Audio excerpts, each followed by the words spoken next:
Welcome to beautiful British English. Are you mispronouncing common words without realizing? Let's find out today. Keep track of your score and share in comments. Remember, I'm teaching modern received pronunciation, the clear British accent you'll find in many dictionaries. There are regional variations that are also correct, but students love a model to copy.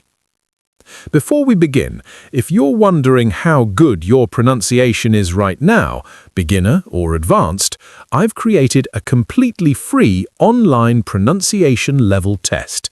It takes just a few minutes and gives a clearer idea of your current level. Scan the QR code or click the link in description. Complete the test and get results emailed. Now, let's get started with the mispronounced words. Okay, number 1. How do you pronounce the word in blue? She's made a niche for herself as a vegan food photographer. Now, as you may have guessed, there's quite a debate over how to pronounce this word. Two pronunciations are generally considered to be correct.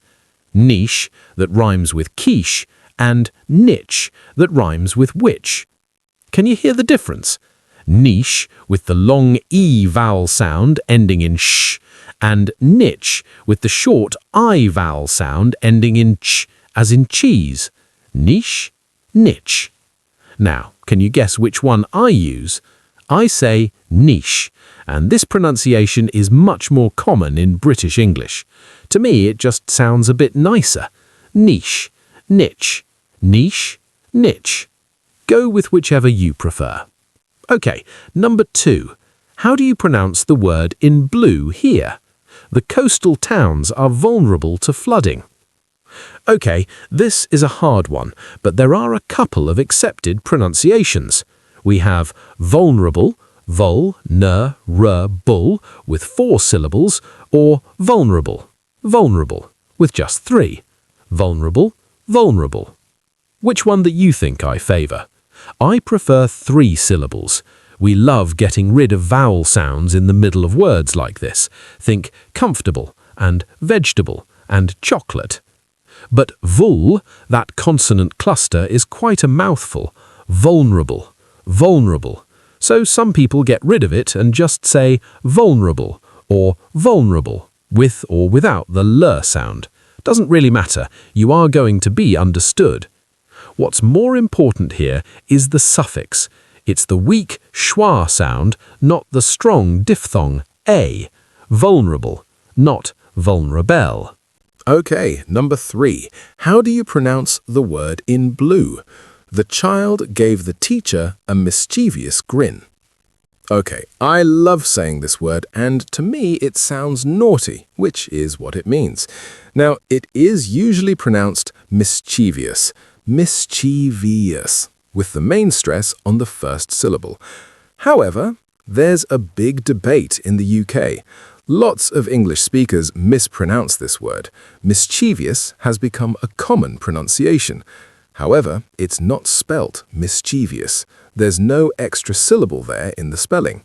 Now, this non-standard pronunciation is so common, it actually appears in some pronunciation dictionaries, but you might prefer to learn the more traditional pronunciation that reflects the spelling mischievous. Okay, number 4. How do you pronounce the word in blue here? I'll have a double espresso, please. Okay, if you said espresso or espresso, I don't blame you, but technically it's incorrect. One of my first jobs was working in a pub, and I used to mispronounce this all the time. I would even write espresso when taking orders. I was shocked when I learned it was spelt espresso instead of espresso. Number 5. How do you pronounce this word in blue? I wrapped up the sandwiches in foil. So this is a British versus American fight here. In British English, we normally say aluminium, aluminium, or aluminium, aluminium, aluminium. But this word can sound very different in North American English. Many people say aluminum, aluminum, with the stress on a different syllable. The spelling can also be different, reflecting this big pronunciation difference, so choose whichever you prefer, aluminium or aluminum. Number 6. How do you pronounce the word in blue? Clear your browser cache to speed up your laptop. Did you say cache?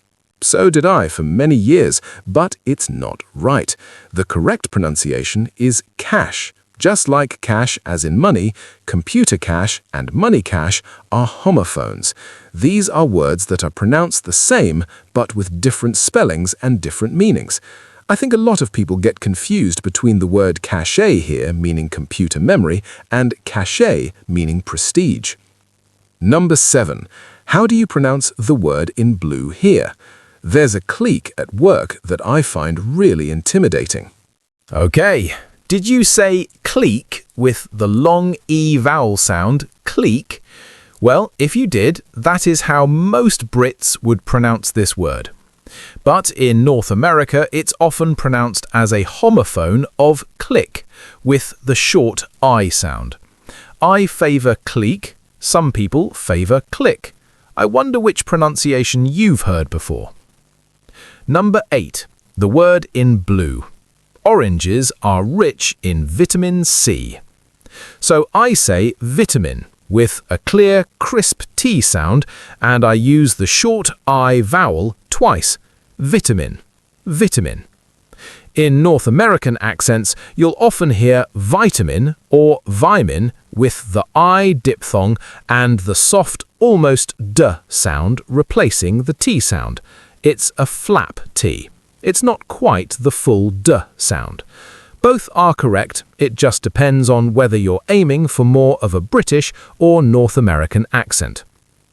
Okay, number 9. How do you pronounce this word here? The empty chair was a reminder of his absence. So this beautiful word, meaning moving, is pronounced poignant. Poignant. Isn't that gorgeous to say? Poignant. So we have a silent G in there. So if you said poignant, it's not quite right. This word comes from Old French and literally means pricking. Some other words with French origin that have a silent G before the letter N are foreign, sovereign, align, and, of course, champagne. Okay, are you ready for our last word of the lesson? Number 10. How do you pronounce this word in blue? It's difficult to gauge if they're pleased with the decision. Did you say gorge or gauge or maybe gouge or gauge? Well, the correct pronunciation is gauge. The letter A is pronounced with the A diphthong, like in pay, and the letters U-G-E make a J, as in jeans. So gauge rhymes with page. Right, that's it for today's lesson. What was your score out of 10? And let me know if there were any words that surprised you. This is not the end of your pronunciation testing, though. Take my free online pronunciation level test. It's quick to do, and you get your results via email. The link is in the description box, or you can scan the QR code there. I will see you soon for another lesson.